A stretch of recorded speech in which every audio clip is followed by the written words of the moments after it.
So I'm done working on the car. I got on the road and I saw this car wash. It's a touchless car wash. I thought, hey, I ought to give this a try. So give the car a little cleaning, take some of the bugs off. So I whipped in there, and here's the video of the touchless car wash. It's pretty neat. We don't have a lot of those, so I thought I'd try that out. I was working on the car in the morning there, working on spark plugs and spark plug wires. Getting out on the road, give it a little shine, clean it up. Got some air dryers. I thought that'd be a good day.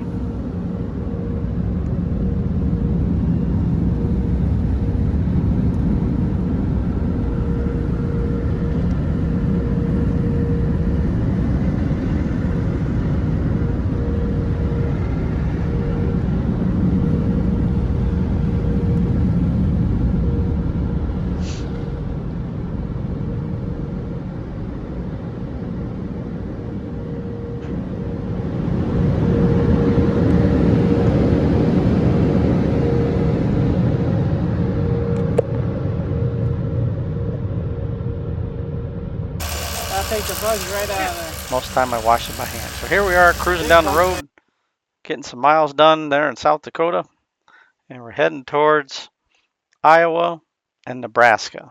But I think I got detoured around and somehow I got dumped off to Minnesota.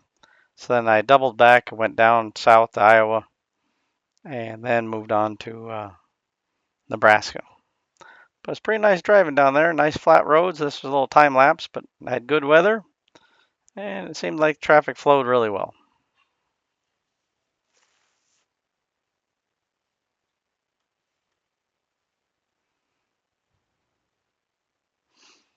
I like the time lapse. I hope everybody else does.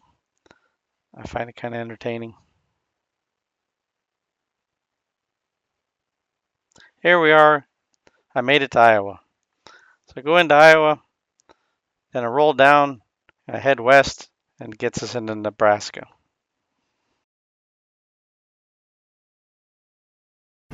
Repair tape.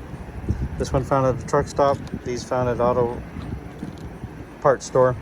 But does 950 psi, 500 degrees Fahrenheit, and voltages. So sticks to itself. Doesn't have adhesive, which is good. It's nothing to melt. Good for working under the engine bay, or if you're making emergency repair, trying to make it back in rather than have a tow truck or get assistance. Anyway, then I found these at the auto parts store, real similar.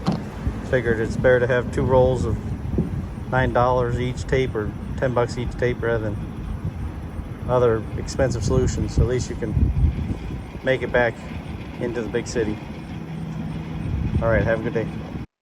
This was a bridge that I thought was cool. It happens to be a bridge between Iowa and Nebraska. So as I came across the bridge, I came into Nebraska. I looped down to this little park right at the base of the bridge. My dad would have really liked this design. He always liked the design of bridges. And here as I'm coming back across the bridge, then I'm entering back into Iowa. On the other side is, of course, a sign saying, "Welcome to Nebraska." Nice weather. And then these are things that I find on the highway that always makes me smile and laugh, is somebody thought up stacking these to make it easier to efficiently to deliver these trucks. I thought that was a pretty neat idea. It sure is funny to see them along the highway.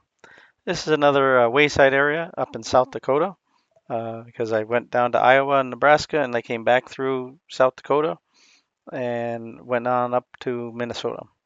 But this was a really nice park and wayside they had there in South Dakota. Clean, well kept, very enjoyable. Nice rest area to get off the highway. And so I did a little documentation of that. Best thing was these buildings had air conditioning, so I'd go in there for a little reprieve because it was much hotter weather than I was used to. So I'm looking in my rearview mirror driving through Iowa, and I see this sunset developing. And the one thing to find the sunsets in the lower 48 compared to Alaska is that they happen pretty quick. In Alaska, it's usually pretty long and drawn out. So I pulled over, took some pictures of the car with the sunset before it disappeared, but that was quite the colorful sunset. So I thought for sure I'd add that in for people to view along the road trip. This was driving in Minnesota and several shots of the moon. The moon was fairly bright that night, and so I was able to put some distance in, but the Minnesota temperatures were really hot as well. And what was amazing is it was so bright, was a clear night, and I was able to see how I was going. I have a couple more pictures here showing the moon at that time, how bright it was. So it was really good running through Minnesota through the evening. This here shows the pumps in Minnesota. Could we have more choices? 1, 2, 3, 4, 5 different choices. So they have 5 different tanks of material of grades of gasoline to serve up on there. All these choices of ethanol mixed fuels is not real attractive. The older Jaguar doesn't like ethanol fuels, and it tends to break down the older plastics in the fuel lines and system. So many gas stations don't have air available anymore, or some charge you for it. This here is Milwaukee, runs off a little Milwaukee battery, rechargeable via USB. So you can plug USB-C, so you can plug it in the house, you can plug it in the car off USB, and you can charge the device. And we got one other battery with it. That's pretty small, pretty darn handy to be able to maintain your pressures. Even for off-roaders, I would think you'd have that, because then you could air down, go work in some sand or snow, and then you'd have the ability to pump up. Anyway, I found it to be a pretty handy tool. It doesn't take up much space. Works good because you don't have to attend it. You can put the pressure on it, you can walk away, and it'll shut itself off. So, gets a positive rating in my book. Not a sponsor, but another handy tool. Thanks. This is our eastbound travel from left to right. We went down to Sioux Falls, went up to North Dakota, had an issue with the GPS, came down south of Sioux Falls and went to Sioux City, across to Nebraska, back to Sioux City, up to Sioux Falls, across the whole bottom of Minnesota to Wisconsin.